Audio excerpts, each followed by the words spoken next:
All right, after the beat, period. Don't forget the period. Yeah, of It's my course. favorite part of that logo, the period. Period. It's emphatic. Yep. Okay, on that note, let us answer some of your questions. Hopefully some good ones this week. Sometimes you like to sort of, Pulling take out the the week off. Curveballs. Let's see what we got.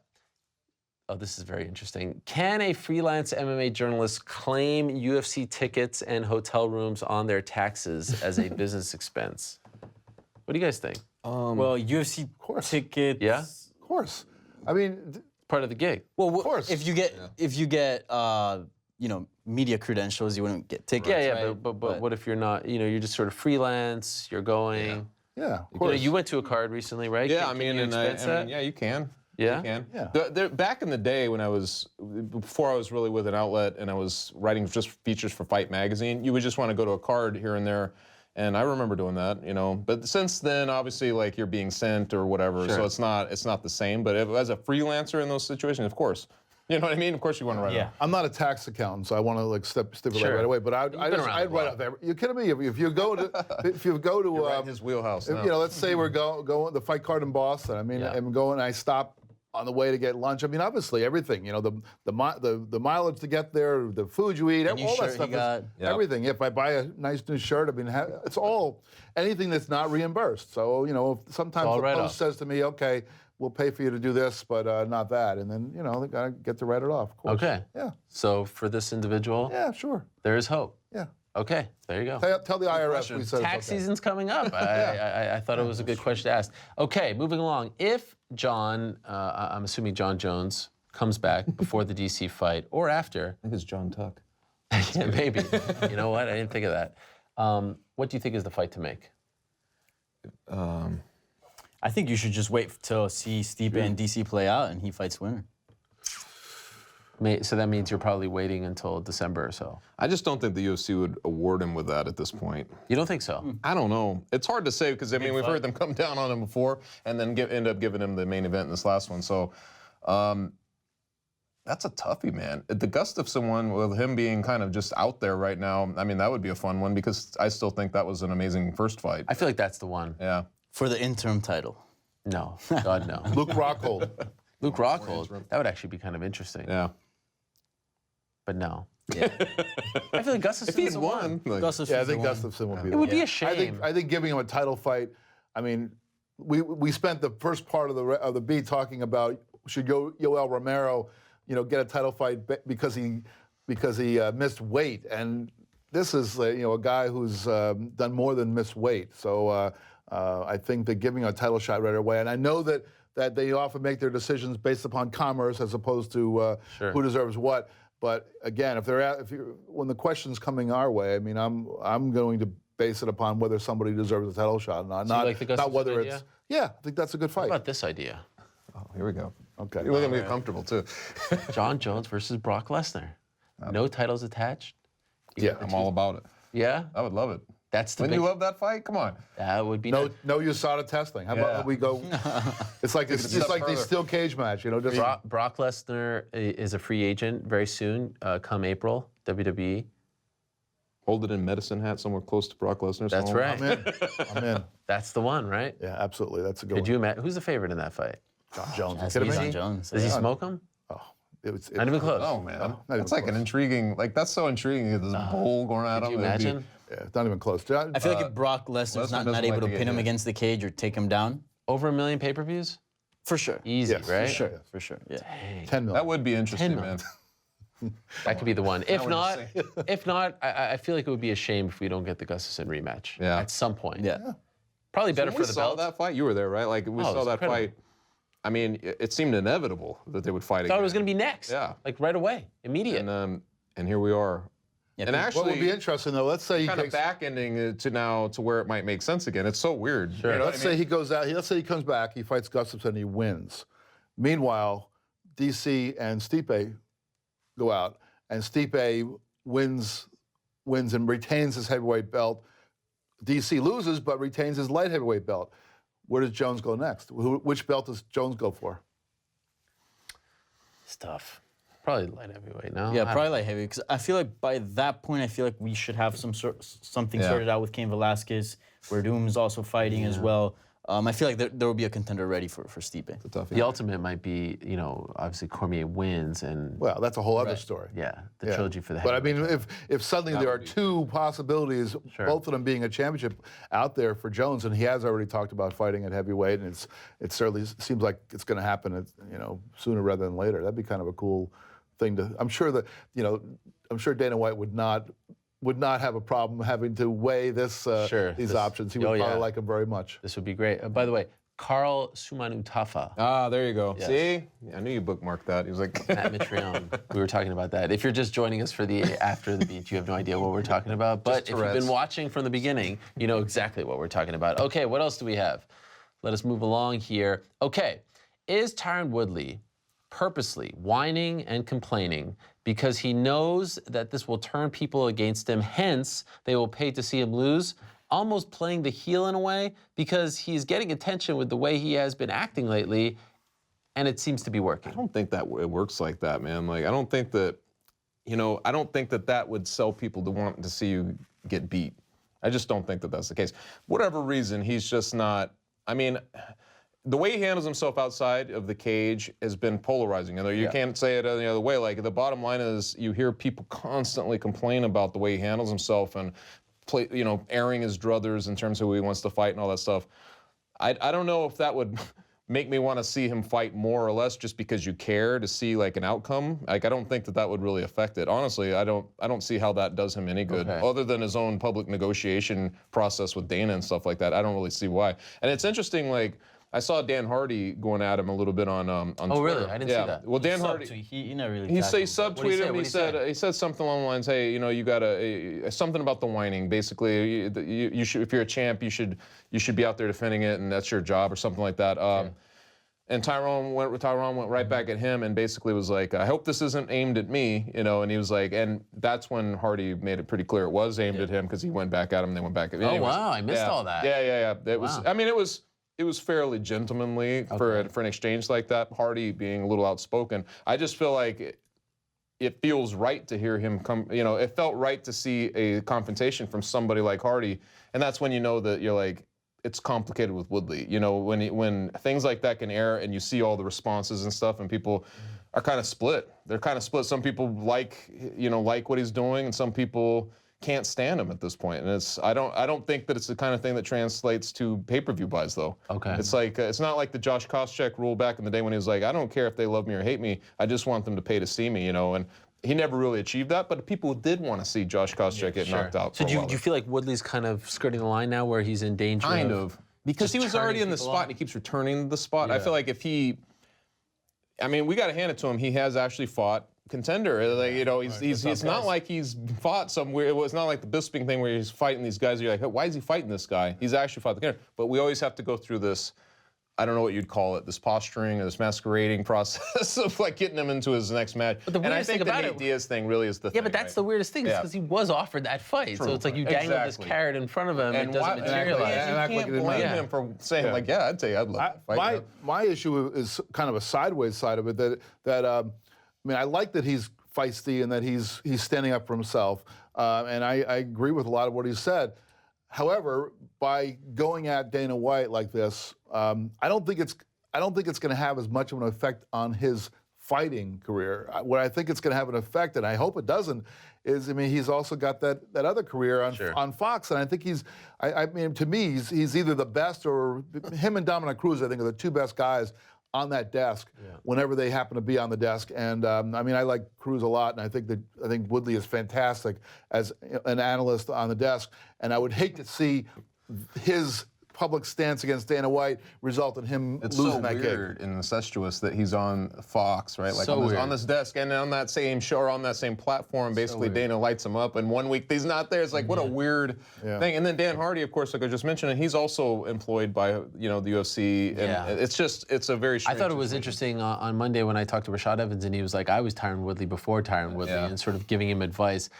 And the bottom line was like, this is a battle you're not going to win, And I don't know if Tyron will accept that at this point. Like, he does have leverage, he does have the belt, he has defended it, against top contenders. If you're not going to speak out now about the way you feel like you're being treated or mistreated, when are you going to speak out, and when are you going to have that audience? It would have been nice for the UFC, and maybe they still will, to roll out one big campaign for this guy. To make, like you mentioned this before, him coming from Ferguson, there's a lot of different backstory angles to that. And if you put him in St. Louis, I mean, it's like that would be, I think, a pretty sizable event that would play to his advantage in terms of fandom, you know, like just like with any of these guys, you put them in their background, in their backyard, you take on a different feeling towards them from seeing the way that people react, just like Miocic and Cleveland and all that They stuff. went to St. Louis for a fight. I know. Headlined by Jeremy Stevens. And Because it makes Duho complete sense. Okay, let us move along. What else do we have? Do you think UFC are planning something with Conor at UFC 223, considering that Artem Lobov, his teammate, is now fighting and Conor goes to all his fights? So this was brought up after we reported that Artem Lobov is fighting Alex Caceres in Brooklyn. Wait a second, this is a way to get Conor to go to UFC 223, and oh yeah, this fight between Khabib Nurmagomedov versus Tony Ferguson, which is a phenomenal fight. We still don't even know what they're fighting for. It all kind of comes together. Do you feel like they're doing this on purpose, or do you feel like it's just a big coincidence?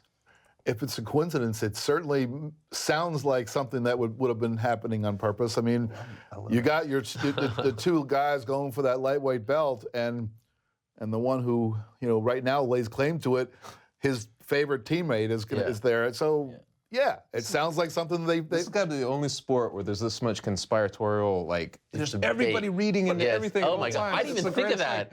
I just thought like, oh, Lobov is Russian and Irish. Well, it makes and sense. it's big. I hadn't thought of it either. I didn't think of it until everyone was retweeting it. It's not so conspiratorial. It's just really, it's like, strange, well, you got this guy Lobov, and you know you want to get McGregor there. So what do? Okay, bait him? He's ready for a fight. you bring Lobov in there. I mean, it's like Lobov benefits by getting placed on that fight card, but it makes a lot of sense. Let me put on my tin hat, my tinfoil hat first. But no, I do think this is maybe not on purpose, but I might be jumping the gun here. But Pete Takero, I believe, did an article. If it's not out yet, it's coming out soon, on how Conor McGregor helped Artem Lobov, you know, with that fight and make that fight happen with Alex Caceres. You know, and Conor McGregor is a very smart guy, and he's definitely going to be there. And you know, he's going to be. I remember when Frank Yeager that fought Jose Aldo, and he was there in the background, just like looking through the cage. I think Conor McGregor is going to be there. He's been in New York a bunch of times. Dylan Dennis is from New York, a good teammate of his. This has everything written on that Conor McGregor is going to show up and be there and remain in the crowd for the main event, because that's what they want. Yeah. They're not necessarily fighting for the lightweight title. They're fighting for the Conor McGregor title. Yeah. Let's be real. And maybe they don't want to admit that, but that is the truth. Fighting for the belt doesn't get you the kind of money that fighting for the Conor belt, so to speak, does. But it's amazing how people think that way. Because I did. You know what a fun game within the game is? It's when you write about, or you break news on Lobov fighting, and I love reading all the, because everybody, there's so many people perplexed because he's basically a 500 fighter, but he's the association, right? He's the association. He's the guy who. He's popular though. I know, he's super popular, but by association. Sure. And it's just one of those things to watch people freak out, because so many people can't wrap their minds around that. Yeah, they love him. He's the GOAT. The greatest Okay, of all time. let us move along. Should UFC consider doing a Grand Prix themselves, thus eliminating the rankings problems? This flyweight division started with the Grand Prix, didn't it? Yeah, sort of. Although it was only Four-man four. Yeah. Would you like to see the UFC do something similar to what Bellator is doing? They're so hard to seems like pull off. It's a Bellator thing. I mean, and it's always, there's all kinds of unpredictable things happening. So far, we've seen the first fight happen, and the second fight is happening tomorrow night, and we'll look, and you know, as far as we know, unless news is broken in the last hour, that thing is still on. But we know that these kinds of things never quite play out the way they're supposed to. Look at Daniel Cormier, wasn't even in the Strikeforce one, and he ends up winning it. So I think the UFC likes to be a little bit more in control of its matchmaking, and rather than having the matchmaking lead the UFC, I think they like to be able to make their money. I liked it in the turn. So they did that with Tough 20, right? When they were doing the straw, it was basically a bracket of 16, which was kind of fun in that situation, because it's a tournament to see who's going to get it. They just did it with the 125. And it came off fairly. I didn't watch that one, but like it came off fairly clean. But if you try it in real life, where the fighters are already in there, there's so much complication that goes. It's so hard just to get two guys to fight anyway. Just Well, two I guys. think what this person is saying, you eliminate that if you put 8 people, you all agree to a tournament, you have to fight each I other. suppose, but at the same time, man, like just given when Bellator had their tournament structure, it always was like they actually modified the rules, you know, with like so no big cuts because they had to keep a. It's just it's very difficult unless you really want to plan on a big chunk of time and think you can hold an interest for that big chunk of time. Right, You know what I'm right, saying? right, right, So right. to me, I don't know. It's a fun concept, but people just don't pay attention on the level you probably think when it starts. You know, just like the first heavyweight Grand Prix, and probably like this one too. People just lose steam on it at some point. And also, it just doesn't feel like it's the UFC style. I mean, I feel like that's something you would see at Bellator or maybe at Risen.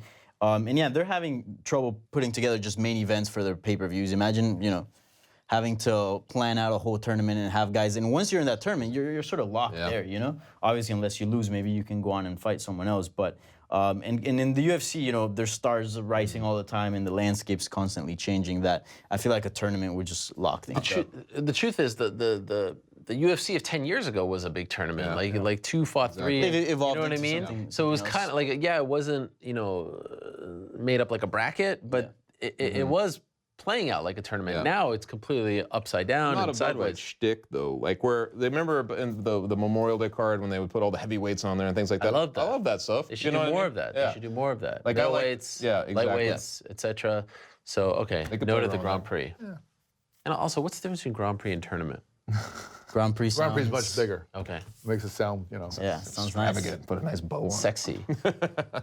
Do you think the UFC should set better time slot for their UFC pay-per-view cards like they do for UFC on Fox cards so we can enjoy them better from coast to coast? Worth noting that a few years back, around 7 years ago, they did experiment with the 9 o'clock start, and then they completely abolished it after just a few. UFC 129, I know, is at 9 o'clock. It was interesting because I was watching the pay-per-view from home, and it's rare that I'm home for a pay-per-view, and it was very noticeable that 5 fights still started at 10 p.m. It felt like it went quicker than those 6-fight main cards on Fox, or FS1, I should say. The Fox cards are the best because those started at 8. But do you guys And they're think... confined to a 2-hour window. Oh, they're phenomenal. Do you think that they should change the start time, or on pay-per-view, are you okay with it because it's quicker? No, I don't like. I think having these fights happen so late is just. I think they would do much better if these things ended a little bit earlier. I mean, gosh, you know, we all know that when we're covering fights, certainly when I'm writing about a fight, and I've got an editor. Well, first of all, we're not going to get into a print paper. So if you want to ever get into any kind of, if that's at all something that's a factor for you, you're not going to get into any kind of print because it just doesn't happen. And then I know that most of the world is online, but even then, you've got, you know, for a lot of media outlets, you've got editors who are cracking the whip and want something in. You know, I said for SIs they have a 2 a.m. deadline, which was a pretty liberal deadline, but a lot of times the fights were ending well past 1 o'clock, so I had almost no time to produce something that, you know, that they wanted. I would like to see I would like to see fewer fights on a fight night. I know that we talk about oversaturation, and our buddy Luke is always talking about having fewer fight cards over the course of the year. Even if they have the exact same number of fight cards, events over the course of the year, just have fewer of them so that you don't have to sit there for, you know, 6 or 7 hours. That means less fights for the fighters. That's what people will say. Ultimately, yes, but the other argument is to have fewer fight cards. That also means the same thing. Sure. I mean, I think that it's kind of exhausting certainly exhausting to cover them. And then I'm trying to, and then on those cases like this past weekend, I was not writing, so. You know, I didn't sit and watch all that stuff live. I watched some, and then I, you know, I'll tape it and watch it later on. So I think that some fans are gonna skip the early fights and tune in for the late. But I just feel as though it just goes on too long. I'm always amazed at the UFC commentary crew, like the amount of energy they have to preserve to just make it to that finish line. They have to peak. I know. At the end. Yes. Right. And so many times, particularly, it feels wrong that there's a 1 a.m. main event for a lot of reasons. Because if this is your main event, why should it be on at 1 a.m.? Yeah. Like, it's ridiculous. But at the same time, a lot of times on the FS1 cards, the main event is not that great. And you know, it might have some intrigue, but it may not be that great. So it always feels very weird to have to make it, you know, the big payoff at the end is something that people are only milquetoast about to begin with. So I would much rather start at least an hour earlier and not do 6 fights on those main cards for FS1, but do like 5 or 4, just like they do on Fox. If they could do that, I would have no complaints whatsoever. And I know a lot of people at home would be like, they think we complain about this stuff, but when you're, I mean, like for me, I write a perspective column a lot of times the next morning. I mean, you want to be able to like process what you've seen and get up and do that. And if you're up until 4 a.m., you know what I mean? Like doing the stuff, it's a tough ask for anybody covering the sport. I love the Fox cards. When they start at 8 p.m., I think that's perfect. yeah. You know, it's crazy when you see a fight night and you're like, main card starts at 10 p.m. and then you go down the list and it's like 6 fights. Yeah. And you know, the pacing's not so great either, so they take forever. But yeah, they should start earlier. But for example, pay-per-view wise, ideally they would start earlier. Selfishly, I would like for them to start earlier, but I know they already experimented with that, and apparently the pay-per-view number did get hurt a little bit.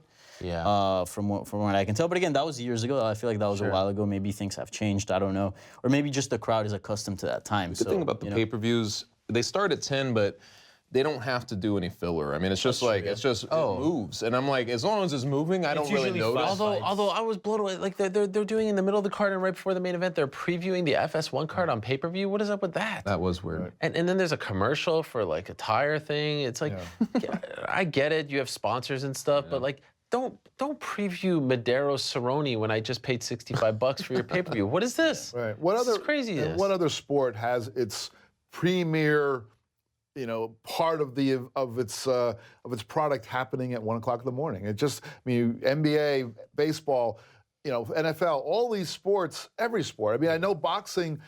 Sometimes the fights Boxing cards are ending earlier. Yeah, sometimes they'll go late, but generally speaking, you know, before midnight, these fights are the main event is going off. I mean, I think that you aim for a 11:30 or midnight Cutoff. main event. Yeah. Hit it. That would be ideal. And you know, I just feel like you would. I feel as though the audience, you would build an audience. You would get people who aren't willing to stay up until 1:30 in the Also for the morning. international crowd, because it's very much an international sport, you want them to sort of be, I know it's 4 a.m., but it's better than like 5 a.m. You know what I mean? Yeah. So another thing to look out for as they find a new TV home or not, or just, you know, get the new deal with Fox. Okay, let us move along. Just a couple more left. What's your favorite film of all time? That's tough. Wow. What genre? You've got a breakdown. No, I'm just saying, like, these types of questions are always very difficult because you're like, well, I like you know, if you like a good comedy, that's your favorite comedy. But then there's a horror film, you like a good horror film. But I don't know how they go against each other. Fair, Yeah. fair. I'm trying to think of one would just stand out though that kind of checks all boxes. Yeah, it's tough to pick one.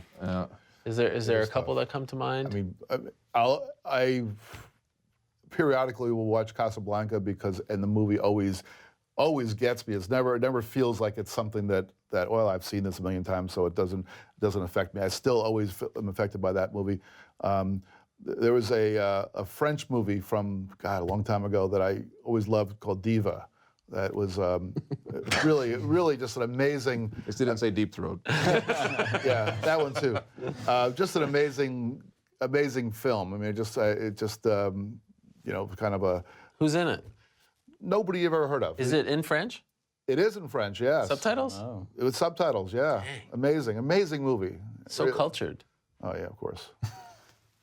I'm gonna go. He's a limely man. I have a few, but one of my favorites, and I guess it's fighting related, Fight Club. Amazing Fight movie. Club. Yeah. One of my favorites. You know, I've never seen Fight Club in its entirety. Really? Yeah. You're Weird, missing right? out. You gotta check it out. Yeah, I should. Breaking 2, Electric Boogaloo comes to mind. No, I'm kidding. Okay. I don't know, man. Like I said, I don't know if I have one that just stands out that would just be. Transformers. Yeah. Oh my God, I get Luke going after that. If you're looking at there's some weird like a Richard Pryor comedy called Moving, which was a really unsung, tremendous, yeah. It's a really unsung comedy, but I've always loved it. Like that's one of my top comedies. And if you're looking at like horror films, I love The Shining and The Exorcist. You know, the ones that are actually really scary. And I don't know, but like it's tough for me to pick. I love like thrillers and stuff like that, like if they're done right. But there's not one that stands out for me, you know. My favorite recent movie, my favorite movie in the last few years, and those of us who are parents can appreciate it, called Boyhood. Great movie. 3.5-hour movie that seems like it's, you know, kind of crazy. How can you watch a movie for 3.5 hours? But I was just like, I couldn't look away from it. It was just such an amazing film. My top 3, I think, would be Billy Madison. Wow, that is a good one though. In the Name of the Father. You guys seen that one? Yeah. With Daniel Day-Lewis. And another one that I love that no matter how many times I watch it, I always cry, Rudy. Love Rudy. What a great film. Did you guys see that? Yeah. Oh, it's just the best. And did you Notre see Dame? it? No, I haven't seen it. None of those? You saw Billy Madison. No, I think What? wait, who's on it? Oh, Adam Sandler, right? Yes, Adam Sandler. Yeah, I think I might have seen parts of it. Happy Gilmore's good too. It's not Billy Madison. Happy Gilmore's Not awesome. Billy Madison. Danny, that's your homework, okay? All right, your homework's to watch Fight Club. Fair. entirety. Okay. Never seen it? That's a fair, not in its entirety, parts. Okay. If the panel have the power to form the best three-man commentary team for a big UFC card, which three would you choose? You can include commentators not currently contracted to UFC. So we were talking about Jimmy Smith earlier and how well he did in his debut. Who are we going with for play-by-play? I would John Anik. John Anik's your guy? I think he's the guy. Play-by-play? I like John Anik a lot. Play-by-play? Yeah, I think. Okay, so because we have that set, John Yeah. Anik's our play-by-play man. Now, what about the number two? Oh man. I mean, Snoop Dogg. Oh. that's a good. Stop it. Jimmy Smith. Matt I mean, it's hard with Jimmy Smith had a Jimmy Smith? fantastic Okay. debut, but it is a small sample size, so it's. Yeah, but you've been doing this for a long time. We've seen him doing it, Sure. doing it over in Bellator, but I felt like he really. It was almost like he even. That's a fine got better. answer. Jimmy Smith, number two. Number two? I like Jimmy Smith. I would also throw in there Frank Mir. I always like his Frank Mir, comment. number two. Yeah, I always like comment. He did a fantastic job at WC. I haven't heard his ACB stuff, his recent, I guess, job, but whenever he did the WC stuff, I thought he was always on point. He has a really good voice. Slows things down. I think he's very underrated. Okay, number two. I would say a guy that has kind of surprised me as gained steam is Paul Felder. Like, just I've just enjoyed his calls. The Rook. Yeah. I also like Dan Hardy, to be honest, man. I like listening Actually, to him. that's a good one. Yeah. He has it's just a different kind of communication, about the stuff, but it's both informative got and the entertaining. accent. Yeah, the accent. But those guys come to mind. But I mean, Jimmy Smith, that was pretty amazing. And I know that we were talking about the Bellator guys think, oh, now he's in the UFC. But honestly, I've always enjoyed him over there with Sean Grande and all that stuff and his different iterations. I've always enjoyed him. He would probably still be the guy, maybe. And then those other guys, though, I feel like they're right there. I enjoy all of those guys. Joe Rogan, too, if I'm being honest. He's just the guy who's been there for so long. I mean, Rogan's got that. There's something iconic about Rogan's voice. Yeah. Same as Mike Goldberg. I mean, there's something about you could be walking. You could be in another room and you hear those voices on TV and you're like, okay, it's fight night. I would throw Joe Rogan in there just because of his post-fight interviews. I think he does the best job at post-fight interviews. He's the best at living on the moment and analyzing what's going on around it. Tito was really good at Tito was great. You're right. And I loved. I mean, I know it's the third guy in the booth. I love what Daniel Cormier brings to the. I mean, I just The energy. the absolute enthusiasm is just. It's infectious, and I think that you don't need a guy who's going to break down every little thing in an analytical, serious way. You need to have that extra guy who can just do They always something. talk about, guys like Pat Summerall who spoke only in the sparsest way when there's a player. Ellard, touchdown. It's just this long, pregnant pause. You saw everything else, but it magnified the moment. I feel like Daniel understands that a little bit, And I also like Dominic Cruz in a situation because he can go as technical as you want him to. Yeah, although Cruz is accused of doing the opposite. Yeah. Of sometimes talking too much. That's true. And But I think he's great. I like Cruz more I like Cruz on the analyst desk. I think he and Woodley are just the two of those guys. If I had an analyst desk with those two guys on there, I would be like, that would be the perfect analyst desk. I don't disagree with any. I would like to see them give Bisping a shot. I feel like Bisping would be good. I feel like he's very well spoken. Cage side? Yeah, I feel like he'd be very good at that. He would be good at that. I think so too. Yeah, maybe. I mean, wanted to say I want to something? hear. Well, ideally, I think I'm digging more two-man booth rather than three. Really? I always like the three-man booth for MMA because it's such a long night and there's I like the way boxing does it where they just have feel like like Kellerman or Larry Merchant as the third man. They have the fighter and they have the other guy who kind of paints the picture. I always What do they like go that. to for The round. Who would you give that round to? Who's Harold Letterman. Yes. Okay, Jim. 29-28. Miguel Cotto. I think there should be that too. I mean, I actually would like Oh, I to love see. that, yeah. I'd like Yeah, to that's have that in MMA. They used to have that with Eddie Bravo. Eddie Yes. Bravo used Yeah. to do that, but the fights were Well, like kinda you said, short. Jimmy Smith is kind of doing. He's doing a something- little bit of that. Yeah, something yeah. a little closer to that. Right. You know, But I think having for the 3-man, I think you or a 3-person. There could be I feel a like- woman in there, but the third person I do think has to be such a change of pace, and that's why Cormier is the guy. I don't think anybody else provides that kind of like real change of pace like Cormier does. Yep. I just feel like sometimes a 3-man booth can, especially when you got 2 color, it can overwhelm the play-by-play, and then you don't get that much sort of narration. It's mostly like The analysis. UFC doesn't like for the play-by-play guy to speak a lot, if you notice.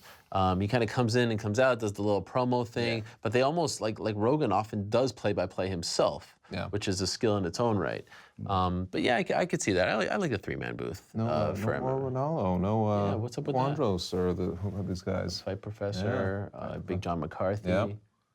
There's a pretty good talent pool in MMA Honestly, for a sport yeah. that's relatively young, and probably most notable is that a lot of these guys are still active fighters, and they just jump in there and do it.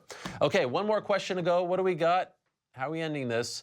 I live within walking distance from the Barclays Center. Never been to a UFC event. Why should I pay $200 to attend and be surrounded by donks? Is this Luke? Trademark. Oh no. Rather than pay $60 or $65 nowadays for the pay-per-view and have a much better view of the action in the comfort of my couch. So this young man, Matthew, is asking us to... If you've never been to a UFC event, you don't know about the production. They do a great job with production at the live event. There's a DJ basically playing music, and it's usually some kind of mashup of a lot of different beats and stuff like that. They keep it fairly loud. And there's a great video production of Bob O'Reilly that kind of gives you a whole roster view and gives you the goosebumps because they're showing these guys. I think the live experience, if you've never been, is completely worth the price of admission at least once, because I think that there's nothing quite like that. And then if you get a good fight, a good main event where it gets the tension in the room is like nothing that you can experience. I don't think you can experience that on TV. When there's a big fight, like even the Ngannou fight that just happened, it had that for a minute. It was like the collective breath is being held, and I feel like that's a shared experience, and no amount of money can actually replicate that. So I feel like it's completely worth it. I would think that if what you want with your money is to see like the technical the techniques that are happening in the cage, the TV is going to give you a better view than being out there in the arena. You will be able to see all the little intricate things that happen during a fight. So TV is great for that. But like Chuck says, man, if you're in the building, like for the Boston fights, I had some friends. Obviously for press row, we're like right there next to the cage. But I had some friends who were in the second to last row in the balcony. And so for some of the prelims, I went up there. And it was electric, way up there. It was great. You couldn't, the guys fighting looked like ants, down there. So you couldn't really quite see, but they've got you've got, the monitors if you need to see something. You've got the electricity of the crowd. I checked out different places. My son was at the fight, so he was sitting in a place where it was a better view. I took him to different parts of the building, and every place we went, there was a different experience, but it was also always a really electric experience. And so I would say that if you, like Chuck says, if you have not experienced that, the collectiveness, it's like watching other sports too. There's nothing like being in the building. You go see a big basketball game, or go see an NFL playoff game. Man, it's just nothing like that on honestly, TV. man, like if it's the right fight, it borders on cathartic or like almost a religious experience when it gets like that. It's hard to explain. There are certain fights that just carry such magnitude right up to the walkouts and everything that just. There's a lot of stuff that's lost, with the TV broadcast that you don't get from being in the arena. Like I remember you and I went to Long Island to watch Chris Weidman fight, and it wasn't like it was a good card, but it wasn't like your mega pay-per-view. And just being there and seeing the Long Island I was crowd. sitting next to you for the Mayweather. McGregor one, and we're sitting in there like we keep like, dude, this is unreal. Like you're watching him walk out, and you're like, I can't believe this is happening. Much less. Like it's that moment, that moment is one of the best things in sports, especially in fighting. You kind of see a little bit behind the scenes that, you see the cameraman moving around, the referee. There are some sporting events, though, that I think are better at home than they are. Like I think NFL football is better at home because of the breaks. I think it's always great. NHL, I actually think is better live than it is at home. I think the UFC, if you've been a million times and if you've watched a million times, is better at home. I think it's a better home viewing experience. But if you've never been, Right. you gotta go. If you're a fan of this, like that energy, as you were mentioning, the atmosphere, I agree with everything you said. I And echo let's all not those forget, sentiments. UFC You gotta go. 223 is super It's a great stacked, card, so especially if you live walking distance and you're a big fan. Yeah, if you're, you gotta go. Let's hope it stays intact. Yeah, that is true. I mean, the good thing about it is that it's got so many It does fights. have so many- Sure, many but good fights. those that fights even- could There's fall no off. way that card could get rearranged to Never. be unwatchable. all right, Chuck. Thank you Thanks for that. very much, buddy. Thank you. All right, on that note, It's an anti-jinx. though. yes, we are out of time. Appreciate everyone who sent in questions. Thank you very much for that. Thank you for watching the MMA Beat, the After the Beat. We will be back next week. As I said, it's a busy weekend coming up with Bellator on Friday, the UFC on Sunday. So enjoy all of that, and we'll be back next week to talk about it all. For now, we shall say goodbye for Jeff, Danny, Chuck, the rest of the crew. Thanks again for watching. I'm Ariel. Have a great weekend and enjoy the fights.